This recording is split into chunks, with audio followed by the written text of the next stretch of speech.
Bismillahirrahmanirrahim. Innal hamdalillah nahmaduhu wa nasta'inuhu wa nastahdihi wa nastaghfiruh. Wa na'udzu billahi min shururi anfusina wa min sayyiati a'malina. Man yahdihillahu fala mudilla lahu wa man yudlil fala hadiya lahu. Asyhadu an la ilaha illallah wahdahu la syarika lah. Wa asyhadu anna Muhammadan 'abduhu wa rasuluh. Allahumma salli wa sallim ala abdika wa rasulika Muhammad wa ala alihi wa sahbihi wa man sara ala nahjihi wa ihtada bihadihi wa istanna bisunnati ila yaumiddin, amma ba'du. Muslimin dan muslimat, para penonton sekalian, alhamdulillah pada hari ini 26 hari bulan 1 2021 kita teruskan pengajian kita dengan dalam kitab Amradul Ummah, penyakit-penyakit yang melanda umat ini. Penyakit kita yang ke-45 iaitulah Al-Kibru. Apa makna Al-Kibru? Makna sombong.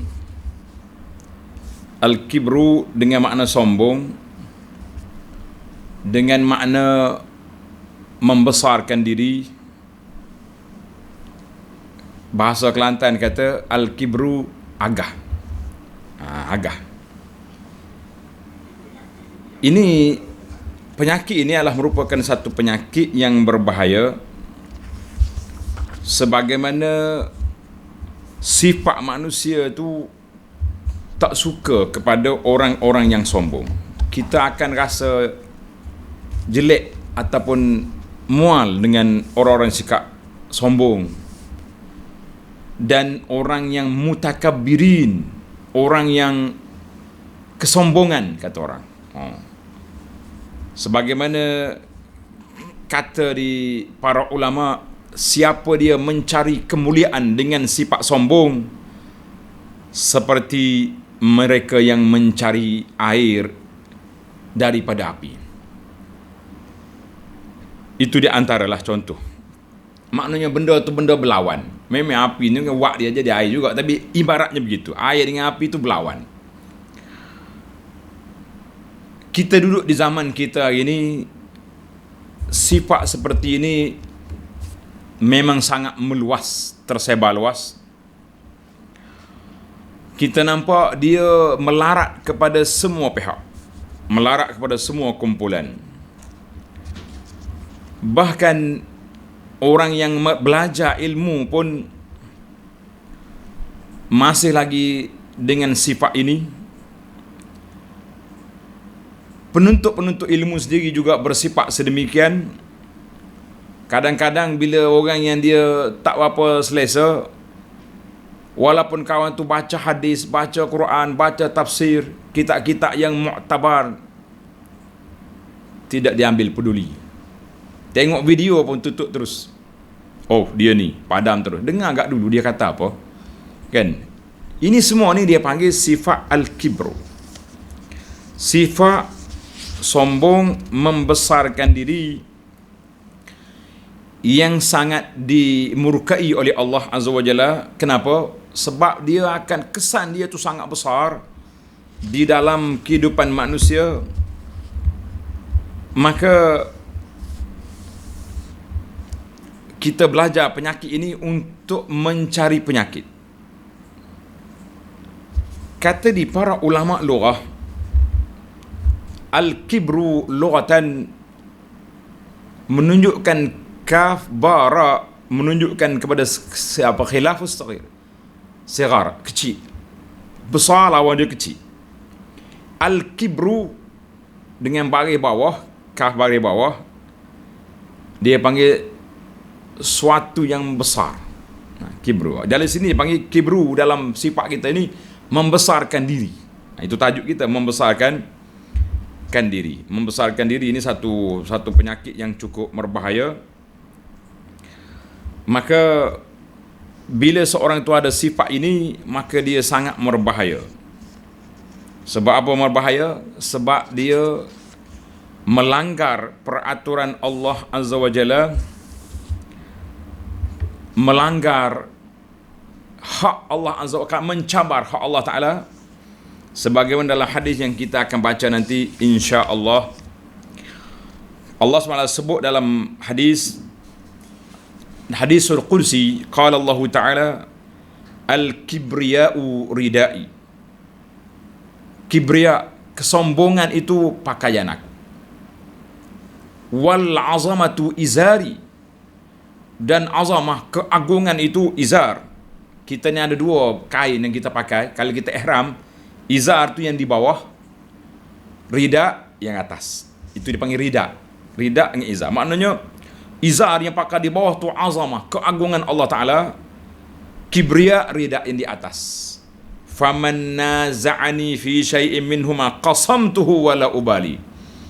Allah SWT kata, siapa dia cuba nak tarik pakaian aku ini, aku akan hancurkan dia, aku tak peduli siapa dia. Allahu Akbar. Ini menunjukkan bahawa betapa berbahayanya penyakit yang kita bincangkan ini, para jemaah sekalian. Maka timbul lagi, bagaimana kita nak kenal istilah al-kibru. Mudah ya tuan-tuan. Berdasarkan kepada hadis Nabi sallallahu alaihi wasallam, sebuah hadis yang diriwayat oleh Abdullah bin Mas'ud radhiyallahu anhu. Tanda hadis ini Abdullah Mas'ud riwayat. Kata Nabi sallallahu alaihi wasallam, la yadkhulul jannata man kana fi qalbihi mithqalu zarratin min kibrin. Artinya tidak akan masuk syurga seseorang yang dalam hatinya ada sifat kibr, ada sifat sombong, sifat kemegahan. Bahasa kita agah, sifat agah ni ada. Walaupun mithqalu zarratin, sebesar biji sawi. Kecil benar biji sawi ni, bukannya besar kan? Biji sawi ni bukannya besar, kecil. Qala rajulun, seorang laki-laki di kalangan sahabat bertanya. Kita kata jazahullahu khairah. Kata tuan-tuan, Allah Ta'ala balas kebaikan daripada sahabat yang bertanya. Sebab persoalan ni pun kita nak tanya juga. Dia kata, innar rajulu yuhibbu an yakuna thawbuhu hasanan wa na'luhu hasanan. Ya Rasulullah, seorang laki-laki itu suka kalaulah pakaian dia cantik, kasut dia cantik, baju dia lawa, kasut dia molek. Salah ke? Jawab Nabi sallallahu alaihi wasallam, innallaha jamilun yuhibbul jamal. Allah Subhanahu wa taala itu jamil, indah, dan dia suka kepada keindahan. Maknanya tak salah. Yang salahnya bila kita pakai dengan megah, dengan bangga, dengan riak, itu yang salah. Baik, apa yang Nabi kata al-kibru, yang disebut sebagai sangat berbahaya walaupun sebesar biji zarah, sebesar biji sawi tadi. Maka Nabi SAW telah mendefinisikan al-kibru, tanda tuan-tuan, dua kalimah saja. Al-kibru batarul haqqi wa ghamtun nas. Boleh tulis. Al-kibru makna sombong itu, kibru itu adalah batarul haqqi, menolak segala kebenaran. Ini maklumat ni jelas ini. Benar yang Samin bagi tahu ni. Siapa awak? Walaupun orang tu bawa Quran, bawa hadis yang sahih, yang pandangan ulama yang mu'tabar, salafus salih, tak payah. Awak jangan cakap lah. Bahasa dia memperlekeh, perli main-main je. Masya Allah. Menolak segala kebenaran. Yang kedua, ghamtun nas, dan merendahkan orang lain. Siapa awak? Dia bagi ayat tu, lari kita. Hadzal hadis rawahu Muslim. Jadi para jemaah sekalian, daripada kata-kata ini, daripada hadis ini, kita dapat kesan penyakit kita ini al-kibru, sombong. Apa dia syarat nak jadi sombong? Batarul haqqi wa ghamtun nas. Orang yang menolak kebenaran dan memandang rendah orang lain, maka itu kibru. Itulah orang yang punya sifat yang buruk ini. Maka qala An-Nawawi rahimahullah, Al-Imam An-Nawawi kata, hadis ini berupa larangan dari sifat sombong, iaitu menyombongkan diri kepada manusia, merendahkan mereka serta menolak kebenaran. Ini syarah Sahih Muslim. Kata Abu Anas, afallahu anhu wa an walidayhi, saudara dan saudari berhati-hatilah dengan sifat yang tercela ini. Bila orang beri nasihat, dengarlah dan perhatikan apa maksud yang hendak disampaikan. Dengar baik-baik. Ni kadang-kadang orang yang kalau kita tak setuju, bukan melenting tak tentu pasal. Orang bagi nasihat, dia kata perli dia. Nasihat perli, macam-macam. Sehingga setiap nasihat dianggap perli atau yang pelik, sesuatu yang pelik, bahkan kawan dikira lawan. Bila orang nasihat kita, makna orang hina kita. La. Maka sikap sebegini menambahkan ketaksuban kepada pandangan sendiri atau kepada idola yang dipuja dan dipuji. Walaupun idola yang dia puja-puji itu bawa ajaran yang pelik-pelik, kan? Mana ajaran tuan mursyid ni ambil di mana ni? Oi, kita tak ada, kita terima ilham daripada Allah direct. Ini mimpi tu ayah saya contohnya. Tak masuk. Mana idola yang dipuja-puji, orang lain usah dipeduli. Kita kata wallahu alam, ini di antara penyakit al-kibru yang sangat berbahaya kepada kita para jemaah sekalian. Baik.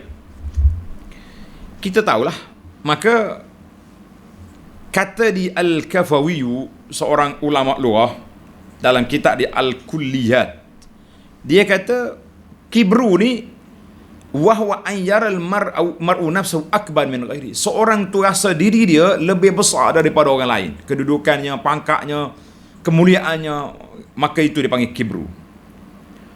Al-istikbar, menuntut kebesaran diri pula, iaitulah mencari kedudukan bitashabbu', dengan memperhiaskan diri walaupun kita tak ada. Ni saya semua ni, walaupun dianya kodi sangat, orang Kelantan kata kodi maknanya koman sangat ya dia, tapi takabur itu menyebabkan nak menjadikan dia tu besar.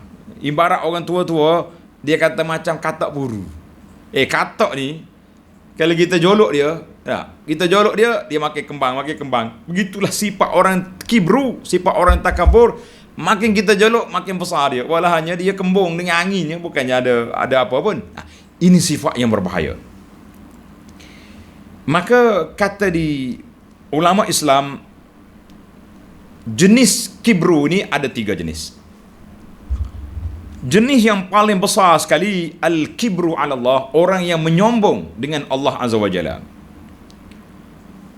Apa dia nyombong Allah? Tak mahu beriman kepada Allah, bahkan dia melawan, mencabut hak Allah Ta'ala tadi, ridak Allah Ta'ala. Dia sendiri mengaku dia jadi Tuhan, dia sendiri rasa hebat seperti Fir'aun, Namrus dan mana-mana geng atas dunia yang mengaku jadi Tuhan. Itu yang paling dahsyat. Yang kedua, al-kibru ala Rasulillah, orang yang sombong dengan Nabi sallallahu alaihi wasallam. Siapa? Kepala besar dia Quraisy, anak beranak Nabi sendiri. Yang kecil-kecil, orang yang tak mau menerima sunnah Nabi sallallahu alaihi wasallam, ini juga sombong. Kita kata, tuan, amalan yang saya ajar ni, zikir-zikir lepas solat ni, mari daripada sunnah Nabi. Dengan riwayat-riwayat yang diriwayat oleh Sauban, yang dikeluarkan oleh Muslim, sanadnya sahih. Apa awak ni? Ajarannya awak baca ni, tak ada orang baca apa macam ni, kan? Sombong. Ini orang menyombong. Bila diberitahu hak Nabi patut, dia kata, oh betul ke? Mari nak tengok dulu mana dia punya sanad. Tanya ulama-ulama, syekh-syekh hadis yang ada, sepatutnya begitu, bukannya reject. Tak, itu sombong dengan Nabi sallallahu alaihi wasallam. Mana apabila kita tahu, diajar kepada kita, ini sunnah Nabi, ini yang diajar oleh Nabi sallallahu alaihi wasallam, tak mau. Ini bahaya. Kategori sombong yang ketiga, al-kibru 'alal ibad, orang yang sombong dengan makhluk Allah Azza wa Jalla. Ini bahaya. Orang yang sombong dengan siapa? dengan hamba-hamba Allah di atas dunia, ini sombong sama-sama kita. Nak gimana sama-sama kita? Sombong, megah, takabur, besar diri, besar kepala kata orang. Nak makan sedap, makan besar, pergi ke tandas busuk juga. Ke dia orang sombong ni pergi tandas wangi je. Ada wangi. Sama je kan. Maka itu di antara kesombongan. Wal'iyazubillah, kita minta berlindung dengan Allah Azza wa Jalla daripada sifat sombong dari semua jenisnya. Sombong yang paling takut, sombong terhadap Allah Azza wa Jalla. Sombong dengan Rasul sallallahu alaihi wasallam. Yang ketiga, sombong dengan sama-sama manusia. Allah Subhanahu wa taala sebut dalam Al-Quran, saya ambil satu ayat. Surah Al-A'raf contohnya, sa'asrifu an ayati alladhina yatakabbaruna fil ardi bighairil haqq. Allah kata sa'asrifu, aku akan palingkan ayat-ayat aku ni tidak dipahami, tidak diterima, tidak dihayati oleh orang-orang yang sombong di atas muka bumi. Allahu Akbar. Suratul A'raf 146. Orang yang sombong sukar untuk menerima hidayah. Dalam suratul Ghafir ayat 35, kadzalika yatba'ullahu ala kulli qalbi mutakabbirin jabbar. Allah Ta'ala tutup di atas hati manusia yang mempunyai hati mutakabbir, yang sombong, yang jabbar, yang angkuh. Na'udzubillah. Dalam hadis, kita pergi pada hadis yang pertama tadi yang saya dah baca, hadis innallaha jamilun yuhibbul jamal. Hadis rawahu Muslim. Kemudian hadis yang kedua dari Muslim daripada Abu Hurairah, sabda Nabi sallallahu alaihi wasallam, salasatun la yukallimuhumullahu yaumal qiyamah. 3 kumpulan ini Allah Ta'ala tak akan bercakap dengan mereka pada hari kiamat. Wala yanzuru ilaihim, Allah Ta'ala tak akan tengok dengan mata pandangan rahmat. Tuhan tengok semua hamba dia tu. Dia kaunuhu basiran. Wala yuzakkihim, Allah Ta'ala tak akan bersihkan mereka ini, tak akan sucikan mereka pada hari kiamat. Siapa? Walahum azabun alim, bagi mereka azab yang sangat pedih. Tanda tuan-tuan, siapa yang berat sangat hukuman ini? Yang pertama, syaikhun zanin, na'uzubillah. Orang yang dewasa berzina. Apalagi kalau tok rogo cucu, dahsyat. Yang kedua, malikun kazab, pemimpin pemerintah yang bohong. Awak pemerintah nak bohong buat apa lagi? Nak kelentong buat apa lagi? Oh, dia kata, kalau kita tak bohong, orang tak undi kita. Lagi dahsyat. Undi bohong 2 kali. Yang ketiga, ailun mustakbir. Ini tajuk kita ni. Naknya ail mustakbir, orang miskin, orang susah, sombong, dahsyat. Kalau orang kaya sombong, logik sikit, logik lah juga. Sebab apa dia sombong? Sebab dia kaya, dia fulus banyak kan, dia kedudukan tinggi, dia sombong, kita kata munasabah. Ini awak miskin, Masya Allah, tapi sombong, kita kata la, Allah Ta'ala tak nak tengok muka orang ni. Na'udzubillah. Masya Allah, tabarakallah. Ini di antara hadis yang menyebut tentang bahaya sombong. Dalam hadis yang dikeluar oleh As-Sahihaini, Bukhari dan Muslim, sabda Nabi daripada Abi Hurairah, qala sallallahu alaihi wasallam, bainama rajulun yatabakhtar, seorang laki-laki yang sombong berjalan begini. Kata orang terangkat bau berjalan. Yamsi fi burdai, berjalan dengan pakaian yang cantik. Qad a'jabathu nafsuh, dia kagum dengan diri. Hebat aku, baju comel, kasut lawa, berjalan. Fa khasafallahu bihil ard, tiba-tiba bumi telan dia. Na'uzubillah. Telan ke bumi. Fahuwa yatajaljalu fiha ila yaumil qiyamah, maka orang ini berterusan diseduk, ditelan oleh bumi sampai kiamat, tak sampai ke bawah lagi. Na'uzubillah. Na'uzubillah, kita minta berlindung min ghadabillah, daripada kemurkaan Allah Azza wa Jalla dengan bersifat, dengan sifat-sifat yang cukup bahaya ini. kita pergi kepada huraian seorang pakar dalam ilmu al-batin, ilmu tentang jiwa, tentang nafsu. Siapa dia pakar kita ni? Profesor mana ni? Daripada IGN ke daripada mana?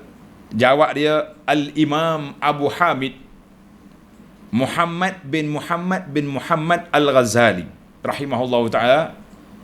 Kalau bahasa orang kita kan Imam Ghazali, mudah nama dia.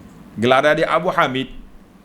Imam Ghazali mati pada tahun 505. Kita tengok ilmu tentang psikologi Islam, persoalan hati, persoalan batin dan jiwa daripada ulama kurun yang ke-6.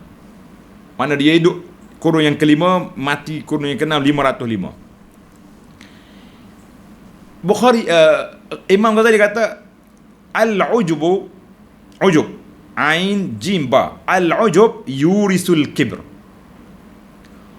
Mula-mula manusia ni bersifat dengan ujub, perasaan bangga diri.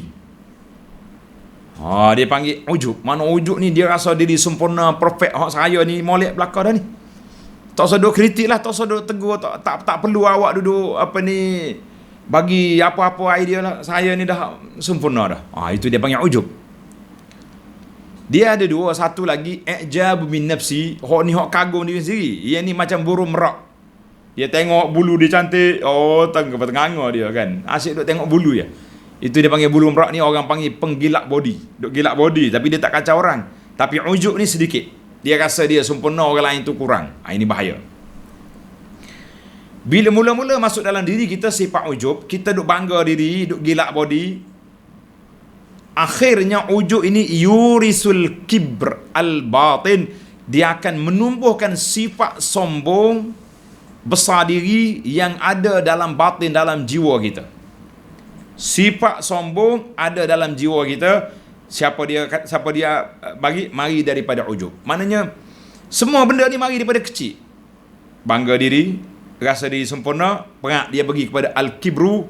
Sifat al-kibru ni dia rasa dia sempurna, orang lain jangan duk ajar dia, tangan duk tunjuk yang benar tak benar. Aku semua yang aku buat ni benar. Wa ma ahdikum illa sabil rasyad, kan.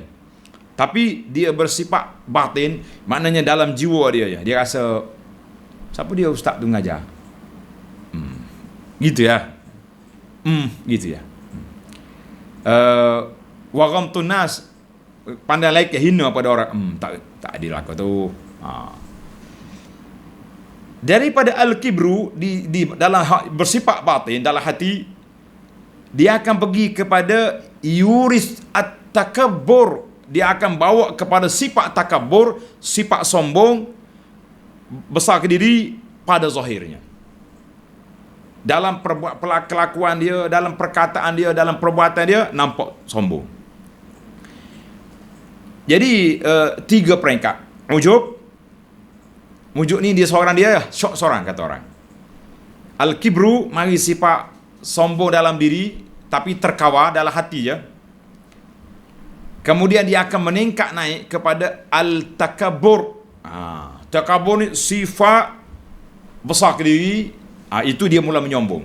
Perjalanan dia, kita akan tunjuk nanti beberapa tanda-tanda takabur. Na'uzubillah. Khisal al-mutakabir. Na'uzubillah. Mudah-mudahan Allah Ta'ala selamatkan kita, insyaAllah. Itu kata Imam Al-Ghazali rahimahullah ta'ala dalam kitab dia Al-Ihya. Maka dalam hadis, ini kata Ghazali lagi, Nabi kita bersebut, la yadkhulul jannata man kana fi qalbihi mithqalu zarratin min kibrin. Tadi tak masuk surga siapa yang ada dalam hati dia sebesar zarah sifat kibr, sifat sombong. Hadis dalam Muslim tadi. Kenapa dia ni menjadi hijab, tembok, pendinding daripada syurga? Sifat kibru ini, sebab sifat ini telah menghalang tuannya daripada bersifat dengan akhlak orang-orang mukmin yang baik. Akhlak yang menjadi pintu syurga kepada orang mukmin. Sebab apa? Akhlak ni tawaduk, merendah diri, insaf, Kan? Sabar. Tapi orang yang kibru ni tak ada sifat itu. Ini na'uzubillah. Dia ada sifat merendahkan orang, hina orang, rasa diri sempurna, hasad. Kalau tengok orang lain sempurna, lah, ikut aku atau ikut dia. Oh, dia punya sombong, jangan main-main. Maka al-akhlaquz zabimah, akhlak yang buruk ini dia akan sejoli kata orang, sekupu dengan geng-geng yang buruk tu. Oh, bila mari takabur, dia mari sifat ujub. Bila mari ujub, mari sifat riak. Maknanya dia akan tarakum, berdiri. Dalam buku yang saya usaha ni, tuan-tuan tengok nama buku ni, Dunia Bukan Syurga. Buku ini saya tulis atas dasar dia panggil motivasi. Motivasi hati. Kita kata dunia bukan syurga. Kita duduk atas dunia ni sebagai jalan lorong nak pergi syurga, bukan syurga. Maka kita kena hati-hati. Jangan duk ingat sempurna kat sini je. Jangan. Maka kesimpulannya kata Imam Ghazali, syarru anwa'il kibri. Jenis sombong yang buruk yang ada dalam diri seorang Muslim, yang tadi 3 kategori itu yang kafir. Yang Islam campur-campur. Yang ni bagi seorang Muslim, sifat yang paling buruk dalam sifat al-kibru itu sifat ma yumna min istifadatil ilm. Sesiapa yang ada sifat ini, dia tak akan dapat kemanisan ilmu. Bila orang ajar dia duduk pilih. Siapa dia tu ustaz? Sebut silan Abu Fulan. Dia ni. Dia tak dengar pun. Tak pernah dengar pun orang tu mengajar. Tapi dengar nama je, tepi selalu. Satu. Masalah kita ni gini. Al-Quran sebut gini, hadis sebut gini, imam besar sebut gini, sahabat sebut gini. Siapa cakap? Lah, ini bercanggah dengan apa yang kita belajar daripada mimpi-mimpi kita. Tak bakal. Dan dia tidak akan tunduk kepada kebenaran. Maknanya, sifat al-kibru yang berbahaya, tak dapat istifadah daripada ilmu, tak dapat faedah daripada ilmu. Dia tidak akan menerima kebenaran kecuali lalu melalui orang yang dia suka, dan dia tidak akan tunduk walaupun benda itu benar depan mata kita. Wal'iyazubillah. Baik, para jemaah sekalian, kita pergi kepada kata dalam Ihya lagi kata asbabul kibri arba'atun, sebab-sebab menjadikan manusia itu sombong 4 perkara. Yang pertama ujub, bangga diri tadi, rasa diri sempurna. Yang kedua hiqdun, sifat dengki, hasad, riya. Ini entran, pintu masuk, madkhal kepada sifat sombong, al-kibru. Ujub, hiqdun ni orang panggil dendam, hasad dan riya. Kita sifat dengki, dendam, hasad. Allahu Akbar. Kata di Ibnu Qudamah dalam Mukhtasar Minhajil Qasidin, kita ni anda dah mengajar hampir nak khatam. Tuan-tuan boleh tengok dalam YouTube, boleh tengok di Facebook Dar Taibah. Dia kata sifat ini, sifat kibru ini terpalit ke atas para ulama dan ahli-ahli ibadat dengan 3 darjat. Allahu Akbar. Tanda tuan-tuan, mudah-mudahan kita boleh selamatkan diri daripada 3 darjat yang berbahaya ni. Yang pertama, sifat ini sudah ada dalam hati manusia. Ada dalam hati manusia ni sifat ni. Kan? Kita rasa kita sempurna, kita rasa. Tapi kita telah berusaha, kita belajar yajtahid wa yatawadha. Kita berusaha untuk mengikiskannya, menghilangkannya dengan kita sifat tawadha. Kita mari belajar ilmu-ilmu akhlak, ilmu tasawuf, nak hilangkan sifat-sifat ini. Maka walaupun akar pokok kibru adalah hati, tapi kita berjaya memotongnya. Potong dahan-dahan dia, potong, akhir kali mati, insya-Allah. Yang kedua, an yuzhiru laka bi af'ali min at-tarafu. Kita nampak orang ni ada kesombongan. Bila duduk dalam majlis, dia nak duduk depan, nak duduk atas kerusi besar-besar, kan? Bila dia sampai nak suruh orang sambut dia, tengok orang biasa-biasa ni melekeh, orang kampung belakang tu tak ada. Maka orang ni juga, ini dia kata orang alim, tapi memandang lekeh kepada masyarakat, maka ini juga bahaya. Yang ketiga, zahir sifat sombong dia tu melalui lidah dia. Seperti dia duduk, ini saya belakang ni, ni saya, ni saya, ni saya. Orang lain tu lekeh, orang lain tu komen, orang lain tu kodi. Kalau bercakap dengan dia, ini guru saya, ini syekh saya, ini habis orang atas dunia ni, hebat-hebat dah. Kalau tengok di Facebook dia dengan syekh saja, dengan tuan guru tu, sekejap esok bagi post dia punya sanak dengan orang tu, sanak dengan orang ni. Kira kemah lah tu dia tu kan. Ini juga menunjukkan bahaya. Ada kalanya takabur dalam keturunan. Saya ni keturunan fulan, bani tu bani ni. Ini bahaya juga. Ada orang yang takabur dengan harta dia. Biasanya takabur harta ni puak-puak peniaga, tujar.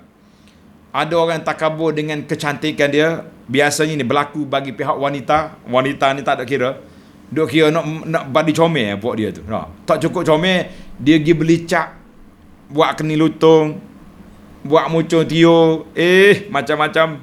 Allah Ta'ala bagi bulu keni, dia cukur, dia buat cat sendiri. Macam duduk dalam zoo, dia punya putih atas ni. Ini semua kita wanita. Ada takabur dengan atba', ramainya follower, ramainya pengikut. Masya Allah. Tengok saya punya Facebook sudah juta-juta. Sekali saya live, puluh ribu orang masuk. Kita punya, kalau kita ceramah penuh masjid. Ini semua ni kadang-kadang dia mari sifat sedemikian. Kita tak nafikan ada orang yang orang suka dengar, tak salah, tapi jangan ada sifat tadi dalam diri kita. Dan itulah di antara darajat takabur yang terkena kepada orang, wal'iyazubillah. Baik, kita pergi kepada tanda-tanda khisalul mutakabbir, tanda-tanda orang takabur. Tanda, tuan-tuan, mudah-mudahan kita selamat. Yang pertama, yuhibbu aqyam an-nas lah. Dia suka benar kalau orang sambut dia. Jadi kalau kita mari nak suruh orang sambut, panggil belakang, mari, tuan dah sampai dah, kalau boleh pakai DJ announce lagi dah. Sambut dengan sambutan yang hebat. Kalau orang tak sambut tu, tak malah mari, tak mau datang dari sini. Sambutan tidak grand, tidak hot sambutan, tak ada. Kata di para ulama, cara kita berdiri menyambut orang ni dua cara. Yang pertama, qiyamun ala ra'si wa waqa'id. Dia duduk, kita duduk berdiri. Bukan berdiri kerana tak ada tempat, berdiri kerana terlalu mengagungkan Tuan Syed. Jangan. Dalam hadis Nabi sallallahu alaihi wasallam, Nabi kita bersabda, man sarrahu an yatamassala lahu ar-rijalu qiyaman. Siapa dia suka nak orang sambut dia tu berdiri belaka, falyatabawwa maq'adahu minan nar, tunggulah ambil tempat duduknya dalam neraka. Wala iyazubillah. Hadzal hadis rawahu al-Bukhari fil Adabil Mufrad wa Abu Daud wa Tirmizi bisanadin sahih. Ini bahaya. Ini dia panggil adab orang-orang ajam, bukan orang Islam. Ada adab mutakabbirin. Kena sambut berdiri, dia duduk, kita cegah penyambut dia berdiri. Yang kedua, qiyam inda maji'il insan. Contohnya kita ada orang tu baru sampai, kita bangun pergi sambut dia, jemput masuk, itu tidaklah menjadi kesalahan. Walaupun ulama salaf ada yang tak suka, la yakadu yaf'aluna zalik, mereka tak buat. Duduk sini, duduk. Dia mari duduk, kita sambut, kita bagi tempat dia duduk. Itu cantik kan? Kata Anas, lam yakun syakhsun ahabba ilaihi min Rasulillah. Tidak ada seorang manusia yang disayangi oleh para sahabat lain daripada Nabi sallallahu alaihi wasallam. Wa kanu idza ra'awhu lam yaqumu. Sahabat bila tengok Nabi sampai, mereka tak bangun. Lima ya'lamuna min karahiyatihi lizalik, kerana sahabat tahu Nabi tak suka bila Nabi datang semua pakak bangun, berdiri, bangun, duduk. Tapi protokol kita macam mana? Bila masuk bos, hadirin semua diminta berdiri. Bangun, sudah berdiri, papeng, lagu-lagu pula dah. Alah, majlis sambutan ma'al hijrah, tapi kena dengar selagu dua dulu. Kita kata Masya Allah, tabarakallah. Ada juga ni, adatul a'ajim, masuk dalam acara-acara kita. Wal'iyazubillah. Baik, hadis ini rawahu Ahmad, Al-Bukhari, dan ada Ibnu Furat dan lain-lain ulama. Cuma kata di para ulama, elok kalau kita sambut kedatangan, contohnya ayah kita, ibu kita mari kita sambut, pegang tangan dia, bawa masuk rumah, dah. Itu adab. Tuan-tuan syekh, tuan guru, sekadar kita sambut dia. Assalamualaikum. Oh, syekh datang, mari masuk. Tapi tak payahlah berdiri semua bangun. Lah, penyambut tu pergi ambil. Tak apa. Al-Imamul Adil, pemimpin-pemimpin yang adil, khalifah-khalifah yang adil disambut. Itu juga di antara yang dibenarkan sebagai adaban wa ta'adduban, beradab kita dengan orang-orang yang mulia. Nah. Baik, yang kedua, ciri-ciri yang kedua mutakabbir, kalau dia berjalan dia nak orang ikut dia, escort. Dia kata bahaya ustaz, tak ada escort zaman kita hari ni. Banyak penjahat-penjahat ni kan. Kita kata pengawal peribadi. Kalau betul-betul ada, tak apa. Tapi setengah orang ni tak, dia suka orang ikut dia je. Nampak gah. Dia berjalan ramah. Ini satu. Yang ketiga, la yazuru ahadan takabburan. Dia tak pergi ziarah orang. Nak contohlah dapat kad jemputan, ada majlis kenduri. Rumah siapa ni? Rumah lagu ni. Rumah dia macam rebah ayam je. Macam kita nak pergi. Sombong. Nak kat mana ni? Hotel Grand mana-mana. Hotel-hotel bertara 5 bintang, 5 star. Ni boleh pergi. Tanda-tanda cakap dengan PA, tanda tarikh. Selalu. Mana ni? Kampung. Sombong, tak mau ziarah orang. Ini contoh. Yang keempat, dia tak suka kalau orang-orang biasa-biasa mari duduk belah dia. Siapa ni? Ya, siapa ni? Nak bos-bos. The big boss VIP. Duduk sini. Baru standard. Nak ambil gambar ni, kan? Orang miskin lah. Belakang-belakang. Yang kelima, 5 kita. Hak ni agak sensitif sikit. Suami-suami, saya dengar, buka mata, buka telinga. La yata'ata biyadihi syughulan fi baitihi. Dia tak akan buat kerja rumah, bantu isteri. La, tak standard. Queen control. Tak mahu aku. Kalau isteri suruh, bang, tolong pergi jemur kain ni. Saya dah basuh jemur kain ni. Biasakan kita jemur kain di luar rumah. Isteri dia baru sudah mandi, pakai tak tutup aurat. Suruhlah abang pergi, bang. Tolong jemur. No. Bukan kerja saya ni. Sombong. Tanda-tanda orang sombong. Nah, bang, barang-barang yang kita beli kat supermarket tu lah masuk-masuk. No. Sebab dia kata bi khilafi ma kana alaihi Nabi sallallahu alaihi wasallam, ini bercanggah dengan amalan Nabi sallallahu alaihi wasallam. Baginda kana yakhsifu na'lahu wa yarqa'u sawbahu wa kana fi mihnati ahlihi. Nabi kita sallallahu di rumah, kata dia Aisyah, melakukan kerja-kerja membantu isteri di rumah. Kita kata Masya Allah, tabarakallah.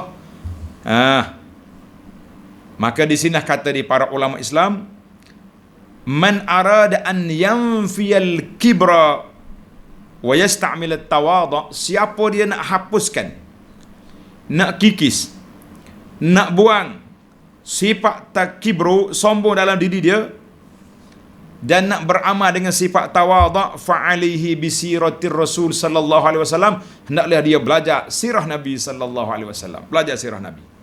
Bagaimana Nabi di rumah? Bagaimana Nabi dengan isteri? Bagaimana Nabi dengan anak, cucu? Masya Allah, dengan menantu. Sangat-sangat berbahagia para jemaah sekalian. Alhamdulillah, dalam buku saya Ar-Rahmatul Muhdah yang saya huraikan di sini, tuan-tuan boleh ambil tengok bagaimana Nabi dengan wanita, Nabi dengan keluarga, Nabi dengan kanak-kanak, dengan anak cucu. Masya Allah, tabarakallah. Ini tip yang besar. Siapa nak hilangkan sifat ini, naklah kita baca sirah Nabi. Nabi buat kerja di rumah. Apa yang takut? Tak hanya jiran pula tengok, Jiran tengok tak? Bang, jiran kita ni queen control ni, jemur kain. Masya Allah, tabarakallah. Ada queen control jemur kain. Baju kita apa salahnya? Ini baju siri, ini baju anak kita. Subhanallah, itu queen control dia kata. Penat sungguh. Kadang-kadang mak mertua mari, tengok si suami tolong bini kat dapur, terkejut dia. Engkau takut dengan bini kau? La haula wala quwata illa billah. Kita pergi kepada contoh yang keenam sifat takabur ni, alla yahmil mata'ahu min suqihi ila baitihi. Allahu akbar. Orang ni kalau dia pergi beli pasar, dia tak akan bawa sendiri barang-barang dia. Suruh pembantu dia bawa, angkat. Kalau kita sudah tua tak larat, lain cerita dah. Panggil anak-anak tolong angkat, boleh je. Tapi ingat baik, waktu anak kita kecil, kita muda dulu, kita semua buat kerja. Sekarang ni kita sudah tua, sakit lutut, tak apa larat, sakit pinggang kata orang, anak-anak pula buat. Itu tidak takabur. Mana takabur ni, orang benda hak dia boleh buat simple pun dia tak akan buat semua. Pasal itulah saya sendiri secara peribadi, mula-mula kita berkawan baik dengan member-member kita. Nak ceramah pun mudah, nak forum pun senang. Tapi bila dia sudah masuk jadi selebriti, bila kita mesej kali yang kedua, nak cakap dengan dia, nak buat program, minta maaf, saya hubungi PA saya. Sudah. Dengan kawan pun main PA juga, kita tak akan hubungi. Banyak kes yang berlaku. Orang masjid cakap macam juga, Ustaz, payah dah nak ajak dia tu. Kenapa? Pakai PA dah sekarang. PA. Akhir kali bila PA tu naikkan harga, nak panggil ustaz kita ni, ustaz selebriti sekarang ni, dapat nombor 1 dia punya sebut nama program ke, marah kawan-kawan sendiri pula. Sekarang ni kalau nak panggil dia, berapa jam ceramah? 1 jam, 2 jam. Bersama mana surau? Ramai mana orang? Dia siasat dulu. 1,500. Hotel, tol, minyak, macam-macam. Jauh kita pergi. Baiklah para jemaah sekalian, Nabi kita sallallahu alaihi wasallam angkat barang sendiri, Sayyidina Umar juga, macam-macam ulama salafus salih. Maka kita buat kesimpulan di sini, yang apakah sifat, kalau kita nak hilangkan sifat ini, iaitulah kita baca sunnah sirah Nabi sallallahu alaihi wasallam, dan kita pergi belajar hadis-hadis at-tawadhu', hadis-hadis tentang tawadhu'. Terdapat banyak hadis-hadis yang menyebut tentang tawadhu'. Nabi kita sallallahu alaihi wasallam sebut dalam hadis, man tawadha'a lillahi rafa'ahu Allah. Siapa dia tawadhu', merendah diri kerana Allah Azza wa Jalla, maka Allah Taala akan angkat dia. Wa ma tawadha'a ahadun lillahi illa rafa'ahu Allah. Ini lafaz dia. Wa ma tawadha'a ahadun lillahi illa rafa'ahu Allah. Siapa dia merendah diri kerana Allah, Allah Taala akan angkat darjat dia. Hadis ini diriwayat oleh Imam Muslim. Tapi jangan kita tawadhu'. Tawadhu' apa? Tawadhu' kepada orang kaya-kaya sebab apa? Sebab nak bodek. Allahu Akbar. Seorang ulama salaf, nama dia Al-Fudail Ibn Iyad. Tanda nama sikit. Al-Fudail Ibn Iyad rahimahullahu ta'ala, orang tanya dia tentang tawadhu'. Syekh Fudail, apa dia tawadhu'? Tanda dia. Dia syarah kalimah tawadhu' daripada hadis Nabi tadi. Nabi kata, al-kibru batarul haqqi wa ghamtun nas. Fudail pulah, kona. At-tawadhu' lawan kepada yang tadi, yakhda' lil haqqi, tunduk kepada kebenaran. Yang qad lahu, patuh, akur. Bila orang tahu benda di benar, kita stop. Wa an yaqbaluhu mimman qalahu. Siapa saja kata, orang tua ke, orang muda ke, kanak-kanak ke, remaja ke, asalkan perkataan itu hak, perkataan itu benar, perkataan itu baik, naqbalu, kita terima. Maka itu yang dikatakan tawadhu'. Walau sami'ahu min sabiyin, walaupun dia dengar daripada kanak-kanak, dia dengar daripada orang biasa-biasa, maka itu nama dia tawadhu'. Jadi tawadhu' ni lawan kepada sifat kibru, tunduk kepada, menerima kebenaran, tunduk dan akur kepadanya, serta menerimanya daripada siapa saja, walaupun orang yang kita rasa nampak kecil, nampak lekeh, kita rasa boleh. Baik, seorang lagi ulama salaf, nama dia Al-Hasanul Basri rahimahullah ta'ala, kata apa? Apakah sifat tawaduk? Lawan kepada kibru tadi. Bila kita keluar daripada rumah, kamu jumpa dengan seorang Muslim di tengah jalan, kita anggap orang tu lebih baik daripada kita. Oh, dia lebih baik daripada aku. Macam mana kita nak kata lebih baik daripada kita?